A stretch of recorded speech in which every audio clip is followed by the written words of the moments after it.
परिवहन मंत्री प्रताप सरनाईक यांच्या ठाणे शहरातूनच मराठी न बोलणाऱ्या रिक्षाचालकांविरोधात कारवाईला सुरुवात करण्यात आली आहे। प्रवाशांशी रिक्षाचालकांनी मराठीत संवाद साधावा यासाठी ठाणे प्रादेशिक परिवहन विभागाने गुरुवारी सकाळी 10:30 वाजल्यापासून तपासणी मोहीम सुरू केली। कारवाईची माहिती मिळताच मराठी संवाद साधता न येणाऱ्या काही रिक्षाचालकांची तपासणीपासून वाचण्यासाठी धावपळ सुरू झाल्याचे चित्र पाहायला मिळाले। अमराठी रिक्षा आणि टॅक्सी चालकांना व्यावहारिक मराठी भाषा येत नसल्यामुळे प्रवासी आणि चालकांमध्ये वादाच्या घटना घडत असल्याचे समोर आले होते। त्यानंतर परिवहन मंत्री प्रताप सरनाईक यांनी रिक्षा आणि टॅक्सी चालकांना मराठी भाषा अवगत असणे आवश्यक असल्याची भूमिका घेतली होती। या निर्णयाला मुंबईतील काही रिक्षा आणि टॅक्सी संघटनांनी विरोध केल्याने मराठी भाषेचा मुद्दा चर्चेत आला होता। चालकांना मराठी शिकण्यासाठी 15 ऑगस्टपर्यंतची मुदत देण्यात आली होती।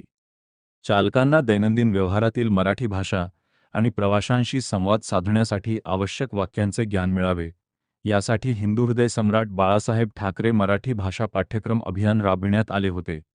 या अभियानातून रिक्षा आणि टॅक्सी चालकांना व्यावहारिक मराठीचे प्रशिक्षण देण्यात आले। मुदत संपल्यानंतर ठाणे आरटीओकडून कारवाई सुरू करण्यात आली आहे। यासाठी 4 पथके तैनात करण्यात आली असून ठाणे स्टेशन, माजिवडा, वागळे इस्टेट आणि खोपट बस स्थानक परिसरात रिक्षाचालकांची तपासणी केली जात आहे। पथकांकडून चालकांना थांबवून मराठीत संवाद साधला जात आहे। मराठीत बोलता येणाऱ्या चालकांना तपासणीनंतर सोडण्यात येत आहे। मात्र मराठीत संवाद साधता न येणाऱ्या चालकांना नोटीस बजावून महिनाभरात मराठी शिकण्याची मुदत दिली जात आहे। महिनाभरानंतर पुन्हा त्यांची मराठी संवादक्षमता तपासली जाणार आहे। त्यावेळीही मराठीत संवाद साधता आले नाही तर संबंधित रिक्षाचालकाचा बॅच निलंबित करण्याची पुढील कायदेशीर कारवाई केली जाईल, अशी माहिती ठाणे प्रादेशिक परिवहन अधिकारी हेमांगिनी पाटील यांनी दिली। तुम्हाला मी सांगितलं काका गाडी सावकाश चालवा म्हणजे काय व्हेरी गुड। उजवा हात काय उजवा तुम्हाला समजा मी तुमचा पॅसेंजर तुम्हाला बोललो की काका उजवीकडे घ्या, हां डावीकडे घ्या म्हणजे गाडी सावकाश चालवा म्हणजे व्हेरी गुड।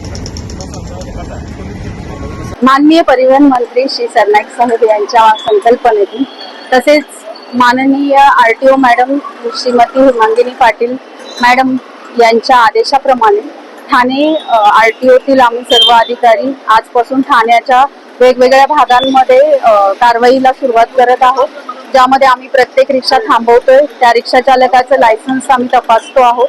त्या लायसन्स मध्ये त्याचं जे नाव असेल जे महाराष्ट्रीयन आहेत त्यांचा तर काहीच प्रश्न नाहीये आणि जे नॉन महाराष्ट्रीयन आहेत त्यांना आम्ही काही प्रश्न विचारतो आहोत आणि जेणेकरून आम्हाला कळेल की ते त्यांना मराठी भाषेचं ज्ञान किती आहे आणि त्यांना जे जुजबी मराठी ज्ञान आवश्यक आहे ते आहे का, की ते प्रवाशांशी मराठीतून बोलू शकतात का, आणि त्याप्रमाणे आता आमची कारवाई चालू आहे आणि आम्ही त्यांना नोटीस देतो ज्यांना येत नाही। ज्या रिक्षा चालकांना थोडंही मराठी बोलता येत नाही अशा रिक्षा चालकांना आम्ही ही नोटीस देतोय आणि त्यांना असं आवाहन करतोय की तुम्ही फक्त वर्किंग नॉलेज जे आहे मराठी भाषेचं तेवढं शिकून घ्या सध्या आणि नंतर प्रॅक्टिसने हळूहळू तुम्हाला चांगलं मराठी नक्कीच बोलता येईल जेव्हा तुम्ही चांगली प्रॅक्टिस कराल। तर हे वर्किंग नॉलेज साठी आम्ही ह्या नोटीस त्यांना इश्यू करत आहोत।